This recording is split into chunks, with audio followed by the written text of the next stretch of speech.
Es un placer recibir esta mañana al doctor Daniel Montero Cendejas. Es especialista en Derecho Internacional, docente de la Universidad Autónoma del Estado. Es mexicano, pero radicado en nuestro país por un tiempo. Montero, buen día. ¿Cómo le va, doctor? Mucho gusto y sobre todo aprovechar la oportunidad para darles un saludo a todo su auditorio. Muy amable, muchas gracias.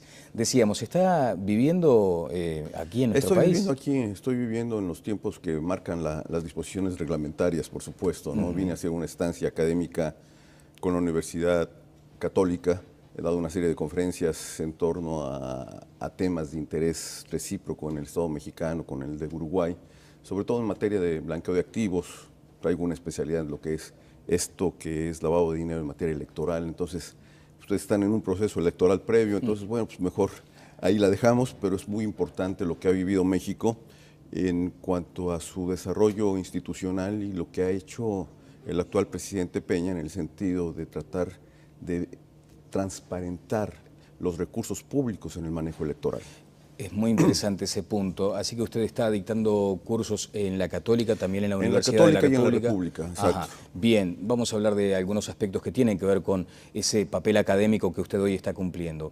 Pero me gustaría detenerme, en todo caso, en algunas vivencias que usted tiene aquí en Uruguay. ¿Qué sensaciones tiene? ¿Qué sensación tengo? Mire, como todas las sociedades, buenas y malas, fui a Salto, me detuvo la caminera, se pone uno a discutir y bueno, ahí son obcecados y obstinados, porque a pesar que uno prevalezca la razón, uno no va en exceso de velocidad, etcétera, etcétera. Bueno, se hacen imponer su voluntad.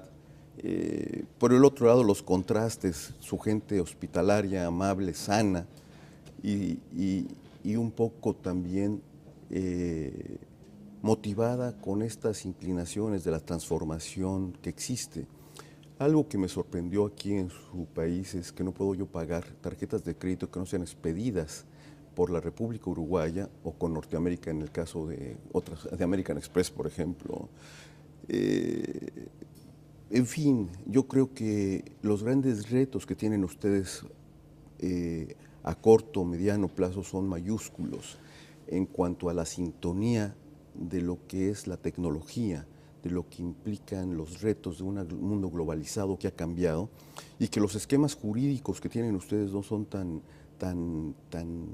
a la sintonía de esa transformación. ¿Usted advierte aún, en todo caso, algo así como una cadencia provinciana?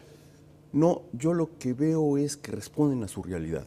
A ver cómo es eso, porque me parece haber interpretado también que hay como una lentitud en los procesos. No, mire, ¿no? A ver.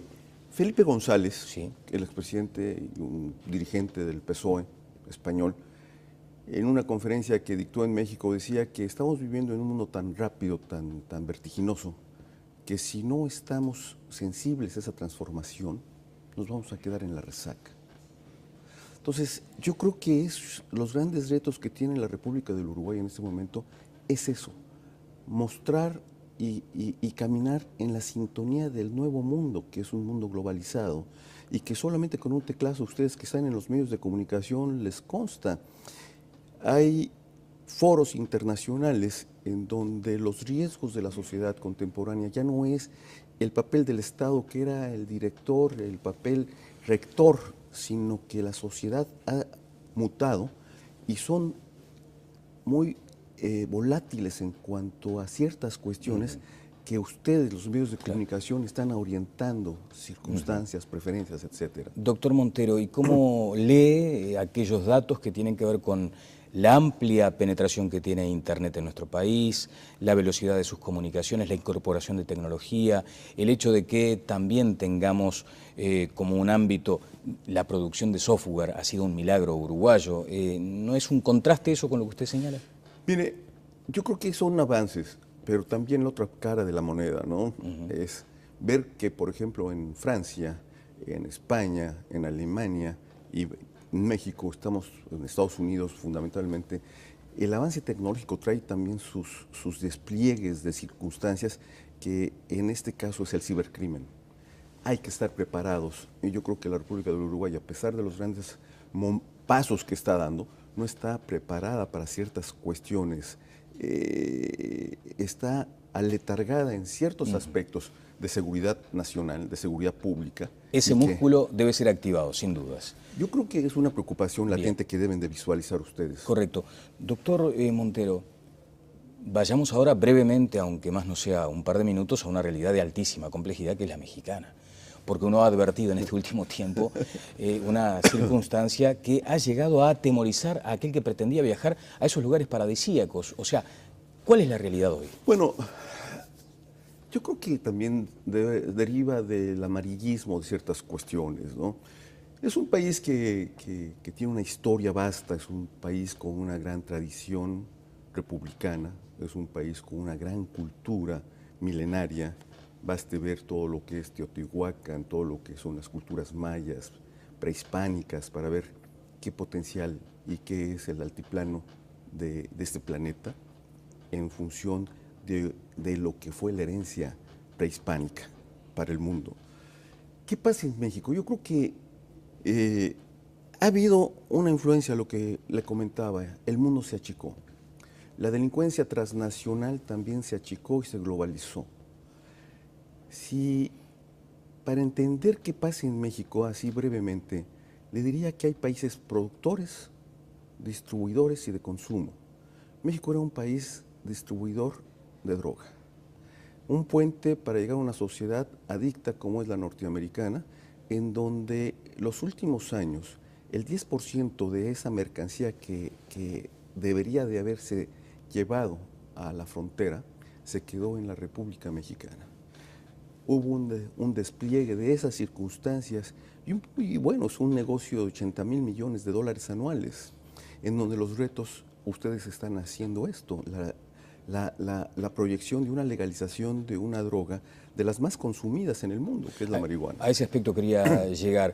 Ahora, en definitiva usted dice, bueno, hay componentes amarillistas, en todo caso, cuando se propala esta información a través de los medios, pero ver gente colgando de los puentes, advertir fosas comunes, notar ejecuciones casi diarias es algo estremecedor. Bueno, usted sabe que hay una corte internacional en La Haya, hay una denuncia de varios mexicanos que se hizo en esta corte, en este tribunal internacional, en contra del Gabinete de Seguridad y el expresidente Calderón.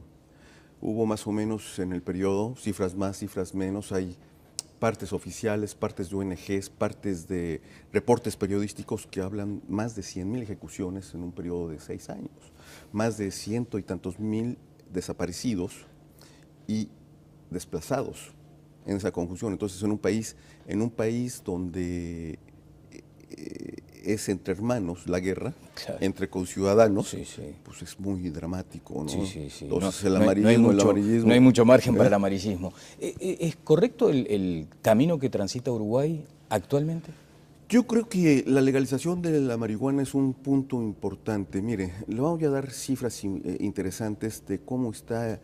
Hay un organismo que preside Naciones Unidas para ver cuál es el manejo de lo que está pasando alrededor del mundo en esto que son drogas.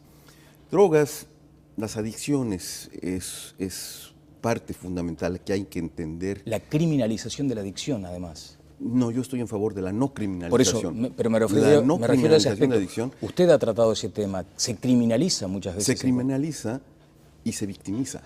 No, claro, solamente se criminaliza, se victimiza y se revictimiza. Yo creo que las adicciones no hay que criminalizarlas, debe ser un problema de salud pública, no de sanción punitiva. Hay que entender que el adicto a veces es una persona enferma que pierde su voluntad. Si vemos la historia de la adicción, es la pérdida de la voluntad o la pérdida de su libertad por deudas y que se convierten en esclavos para pagar esa deuda económica. Un poco la historia de los fiscales con el Ministerio Público. En fin, es un tema muy rico. ¿Qué es lo que...? Y eso es un punto que a mí me gustaría destacar en este momento por el tiempo, es que yo creo que la sintonía del mundo debería de estar a favor de legalizar todo lo que implica el negocio de narcotráfico, con todas las implicaciones que esto obedece, pero con grandes controles.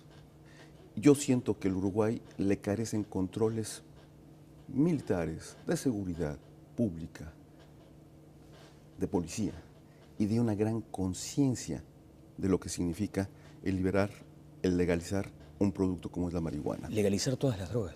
Legalizar todas las drogas, esto, miren, es público que en Arizona, en el estado de Arizona, en Norteamérica, es el banco de drogas para ese país. Es público que Perú, hay un nicho ahí a la coca, ¿no? Es público todo lo que vemos nosotros deambulado y caminado por la colombianización de las drogas. Pero hemos estado en foros internacionales en donde las voces de los académicos, las voces de la sociedad es legalizar, pero no legalizar fríamente. Es un concierto de circunstancias internacionales que puedan hacer paralelamente políticas internas de salud, de deporte, porque hay una cosa muy importante. Una cosa es delincuencia organizada, que vive para eso, que no solamente es el narcotráfico, es el blanqueo de recursos, es el tráfico de armas, el tráfico de autos, y por el otro lado es la producción para cuestiones que en un momento dado es el arbitrio de la persona si es adicto o no es adicto. De nada vale entonces procesos de legalización si no hay una cobertura, una red, un tejido, un entramado que permita controlar esa legalización. Yo siento que el problema es que Uruguay es un paraíso, así como lo tenía Gafisud, un paraíso fiscal y que ha tenido medidas importantes para frenar eso, que no está preparado desde el punto de vista ni económico, ni militar, ni política, ni internamente.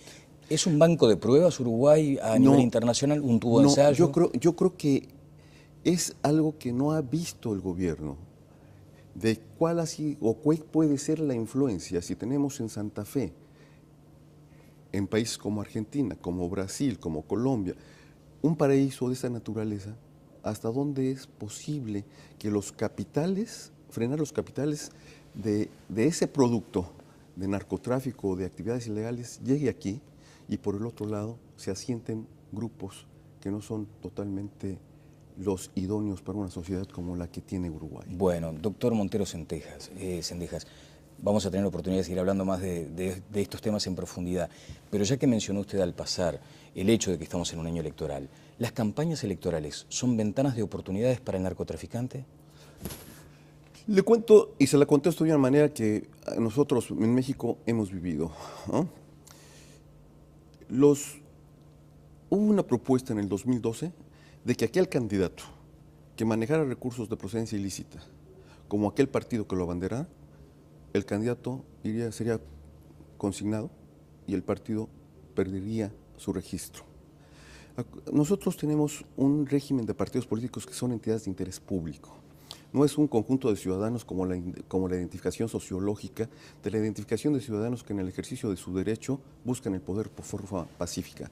Nosotros somos entidades de interés público desde 1977 y esto obliga al Estado a proveer de todos los recursos para el crecimiento democrático del país a través de los partidos políticos. Sin embargo, los topes de campaña, la elección y las reformas que trajeron consigo a este presidente de México, Peña Nieto, traen en este año una revisión que se puede anular una elección, un proceso electoral, cuando los topes de campaña rebasen lo establecido por los organismos electorales o se compruebe que se demuestre la procedencia de recursos ilícitos. Claro, un sistema político uruguayo que además es calificado en todo el mundo como un buen sistema, pero acaso tal vez no blindado, porque usted me habla de cifras monstruosas desde el punto de vista económico y uno se pregunta hasta qué punto. Pero digo, vuelvo a la misma pregunta, más allá de que no sea el caso de Uruguay, ¿hay como necesidad de fortalecer los sistemas de control y de transparencia de los partidos ante el avasallamiento que ejerce el narcotráfico? Le voy a contar una experiencia que he tenido aquí con ustedes. Ustedes ven por Pocitos, por Carretas, por toda esta zona donde estamos viviendo, hay cantidad de casas abandonadas.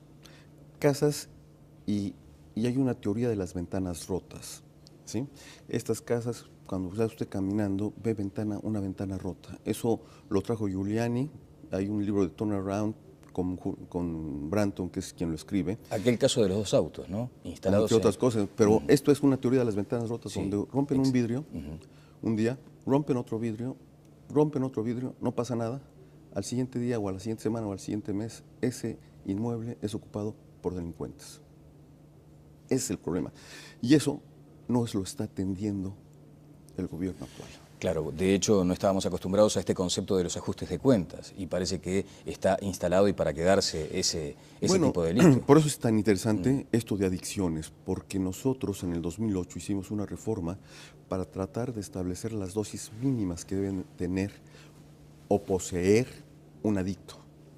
Un adicto, cuando es detenido con cierto gramaje, es puesto a disposición del Ministerio Público por 2 ocasiones. La tercera vez es consignado y las 2 anteriores la pasamos o se pasan a una clínica para que lo puedan atender de su adicción. Bien, le quiero agradecer estos minutos, doctor Montero. Breaking Bad, ¿qué sensaciones le da cuando, por ejemplo, uno está con un experto como usted, internacional en blanqueo de activos, y ve la cantidad de opciones, la originalidad a la hora de blanquear dinero? Es imposible a veces detectarlo. No, yo creo que hay voluntad política. Yo estoy convencido que si el gobierno desea... ¿Siguió la serie? Sí. Por supuesto. Bueno, hay una cuestión importante. A ver. ¿Hasta dónde los gobiernos están sostenidos sus temas financieros por el ingreso de este tipo de capital? Claro. Esa es la pregunta. ¿Hasta dónde hay política? ¿Hasta dónde la voluntad política desea? ¿Qué advierte en Uruguay usted? Respecto a esas fortalezas, ¿qué advierte? Bueno, llegué a Punta del Este y quise comprar una casa de 5 millones. Le dije, oiga, ¿la puedo comprar en efectivo? Me dijo, sí, sin problema. Hay que ver las inmobiliarias, hay que ver los bancos, hay que ver las fronteras.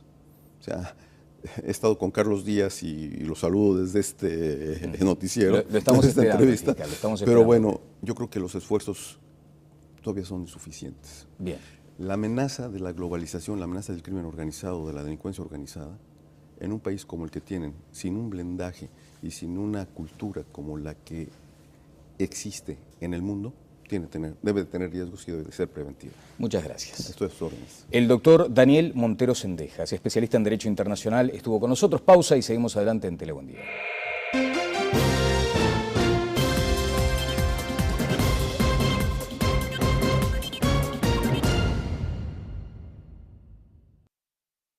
Es un placer recibir esta mañana al doctor Daniel Montero Cendejas. Es especialista en Derecho Internacional, docente de la Universidad Autónoma del Estado. Es mexicano, pero radicado en nuestro país por un tiempo. Montero, buen día. ¿Cómo le va, doctor? Mucho gusto y sobre todo aprovechar la oportunidad para darles un saludo a todo su auditorio. Muy amable, muchas gracias. Decíamos, ¿está viviendo aquí en nuestro país? Estoy viviendo en los tiempos que marcan las disposiciones reglamentarias, por supuesto, ¿no? Vine a hacer una estancia académica con la Universidad Católica, he dado una serie de conferencias en torno a temas de interés recíproco en el Estado mexicano, con el de Uruguay, sobre todo en materia de blanqueo de activos.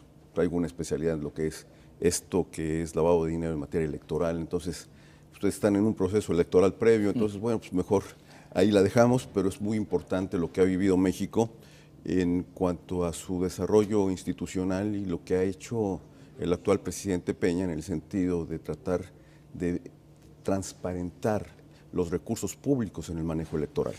Es muy interesante ese punto, así que usted está dictando cursos en la Católica, también en la Universidad de la República. Y en la República, exacto. Ajá. Bien, vamos a hablar de algunos aspectos que tienen que ver con ese papel académico que usted hoy está cumpliendo. Pero me gustaría detenerme, en todo caso, en algunas vivencias que usted tiene aquí en Uruguay. Y un poco también motivada con estas inclinaciones de la transformación que existe. Algo que me sorprendió aquí en su país es que no puedo yo pagar tarjetas de crédito que no sean expedidas por la República Uruguaya o con Norteamérica en el caso de otras, de American Express, por ejemplo. En fin, yo creo que los grandes retos que tienen ustedes... ¿Qué sensaciones tiene? ¿Qué sensación tengo? Mire, como todas las sociedades, buenas y malas, fui a Salto, me detuvo la caminera, se pone uno a discutir y bueno, ahí son obcecados y obstinados porque a pesar que uno prevalezca la razón, uno no va en exceso de velocidad, etcétera, etcétera. Bueno, pues hacen imponer su voluntad. Por el otro lado, los contrastes, su gente hospitalaria, amable, sana,